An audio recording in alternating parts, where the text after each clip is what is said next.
এক চামচ প্যারাসিটামল কেড়ে নিল আমার ছোট্ট মেয়েটির জীবন। আমি মা হয়ে আমার দুধের সন্তানকে মেরে ফেললাম। আমার মতন এমন ভুল দয়া করে কোনো মা করবেন। রাত তখন 2টা। হঠাৎ মেয়ের খুব জ্বর। আমার মেয়ের বয়স 11 মাস। মেয়ের বাবা চাকরির জন্য শহরে থাকেন, আমি থাকি গ্রামে।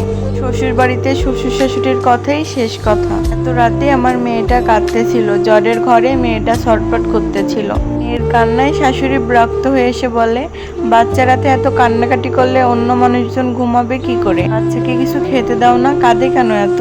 আমি বললাম, দেখুন না মা, মেয়েটার শরীর জ্বরে পুড়ে যাচ্ছে। শাশুড়ি বলল, এমন জ্বর মাঝে মধ্যে আসে, ওয়েদার বদলাচ্ছে তাই। পরে কি জ্বরের ওষুধ নেই নাকি? আমি বললাম, প্যারাসিটামল আছে। শাশুড়ি বলল, ওইটাই 1 চামচ খাও, সকালে মেয়ে সুস্থ হয়ে যাবে। আমি আমতা করে বললাম, মা এটা অনেকদিন আগের ওষুধ, কতটুকু খাওয়াবো এটাও তো জানি না। শাশুড়ি বলল, এত জানার কি আছে? আমি বললাম, থাক মা, কালকে ডাক্তার দেখিয়ে খাওয়াবো। শাশুড়ি বলল, নাটক করো, রাত হলে বাচ্চা চিৎকারে কেউ ঘুমাতে পারে না, বললে তুমি একা রাত জেগে মরো, সবাইকে কেন বিরক্ত করো? আমি চুপ হয়ে গেলাম। হাজার হোক আমি তো মা, এর কষ্ট বা কিভাবে দেখবো? মেয়ে বারবার চিৎকার করতেছিল। আমি কোনো হসপিটালও নাই যে নিয়ে যাব। শাশুড়ি ওষুধ নিয়ে আসলো। আর মেয়ে এমনিতে ওষুধ খেতে চায় না। শাশুড়ি 1 চামচ নিয়ে বলল, খাওয়াই দাও। মেয়েটা খুব ছটফট করতেছিল আর খুব কান্না করতেছিল। শাশুড়ি জোর করে তার মাথাটা ধরে হা করায় আর আমি ওষুধটা ঢেলে দেই। পর আমার মেয়েটা আরো ছটফট শুরু করে। কি তীব্র ছিল তার বাঁচার জন্য বৃথা চেষ্টা করা। মেয়ের চোখ উল্টিয়ে যাচ্ছে প্রায়, তার শ্বাস নিতে অনেক কষ্ট হচ্ছে। মেয়ে তখন নিজেকে ধরে রাখতে পারেনি, চিৎকার করে কান্না শুরু করি। শাশুড়ি তখন বলে, কিছু হয়নি। মেয়েকে টান দিয়ে আমার কোল থেকে নিয়ে উপরের দিকে করে ঝাঁকাতে থাকে। আমার ছোট্ট মেয়েটা একসময় ছটফট করতে করতে সারা জীবনের জন্য ঘুমিয়ে যায়। শাশুড়ি বলল, দেখছো মেয়েকে কিভাবে ঘুম পাড়াতে হয়? তোমার মেয়ে ঘুমিয়ে পড়েছে। তখনও বুঝিনি।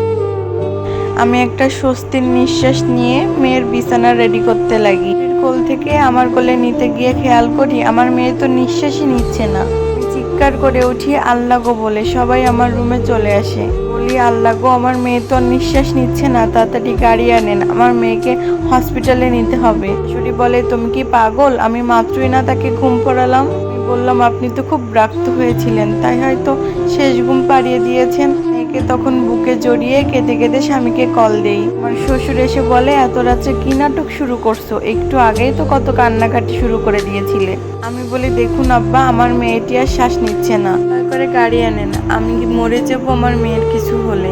শ্বশুর তখন আমাকে ধমক দিয়ে বলে, এটা ভদ্রলোকের বাড়ি, বাড়ির বউয়ের কথা এ বাড়ি চলে না, গলা নামিয়ে কথা বলো। আমার মেয়েটার শরীর আস্তে আস্তে ঠান্ডা হতে লাগলো। আমি কান্না করতে করতে স্বামীকে বারবার কল দিতে লাগলাম। সে তখন ঘুমিয়ে পড়ছিল। একটা সময় পর সে কল ধরে।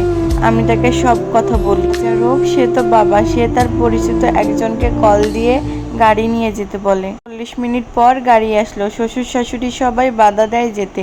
আমি কারোর কথা শুনিনি। আমি একাই মেয়েকে বুকে জড়িয়ে গাড়িতে চেপে বসি।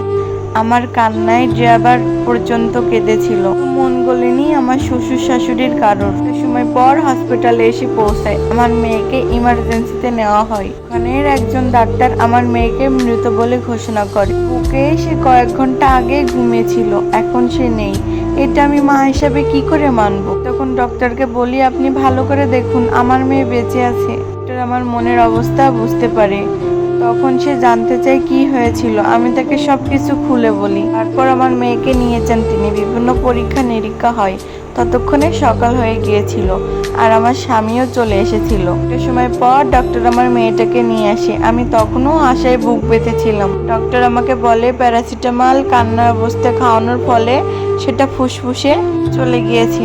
আধা চামচের পরিবর্তে এটা বাচ্চাকে 1 চামচ খাওয়িয়েছেন। আপনার মেয়েটা তো হসপিটালে আসার আগেই মারা গিয়েছে। আমি আমার সন্তানের শরীরটা শক্ত করে ধরেই হসপিটালের মাটিতে লুটিয়ে পড়ি। তারপরে কি হয়েছে জানি না, আমি পাগলের মতো ছিলাম বেশ কয়েক। মেয়েকে মাটি দেওয়া হয়। আমি মা হয়ে শেষ পর্যন্ত আমার মেয়েটির মায়াবীর মুখখানাও দেখতে পারিনি। আমার মেয়েকে ছাড়া আমি একটা রাতও পার করিনি, অথচ আজ এতগুলো রাত তাকে ছাড়া আমাকে কাটাতে হচ্ছে। তো মা বলে ডাকে না, আমার সন্তানের গন্ধও আমি আর পাই।